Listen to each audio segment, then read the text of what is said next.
ആദില, കുറെ അധികം നേരമായി ഞാൻ ഇവിടെ വെയിറ്റ് ചെയ്യുന്നു. പൊട്ടന്റെ മുമ്പിൽ ശങ്കൂതണമാതിരി ഞാൻ ഈ കാര്യം പറയാൻ തുടങ്ങിയത് വർഷം കുറയായി. കുറെ അധികം നേരമായി ഞാൻ ഇവിടെ വെയിറ്റ് ചെയ്യുന്നു. ഇയാളുടെ തരത്തിൽ പോയി കളിക്കണോ? പാത്രം കഴുകി പോയിട്ട് പോടോ താൻ. അല്പം ഓവറല്ലേന്ന് എനിക്കും തോന്നുന്നുണ്ടല്ലോ.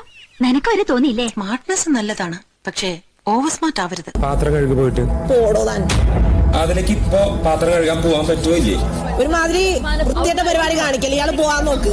വിളഞ്ഞ വിത്ത സൂക്ഷിക്കണേ. തമ്പുരാട്ടിയുടെ വീറൊക്കെ ഇവിടത്തെ ഞൊത്ത തമ്പുരാക്കന്മാരോട് കാണിച്ചാൽ മതി. ഇവിടെ ചെലവാവില്ല. കൊച്ചി പോ. ഇയാള് പോവാൻ നോക്ക്. ഞാൻ കഴുകി പോകണ്ട്.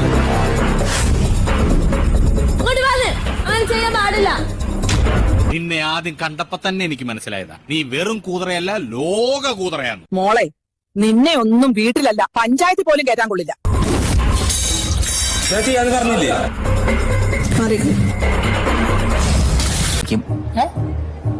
വെറുപ്പിച്ച് അവരെ കൊണ്ട് തന്നെ പറയിപ്പിക്കും. പൊക്കോളാൻ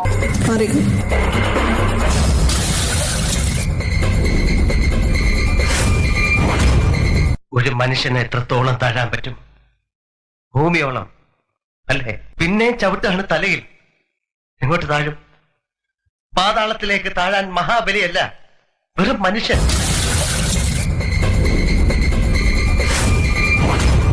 ചെക്കന്റെ സ്വഭാവം കേട്ടിടത്തോളം അടിയായിരുന്നു ഇങ്ങനെ ടൈപ്പാ. വലിയ സമയം പിടിക്കില്ല. ഒന്നിനും പ്രതികരിക്കാത്തതിന് 100-ൽ 100 മാർക്കാ നിനക്ക്. നീ ഗാന്ധിജിയാടാ. താടിയും മുടിയും വളർത്തിയ മഹാത്മാഗാന്ധി. കൂടിയ ഒരാഴ്ച അതിനുള്ളിൽ നിന്നെ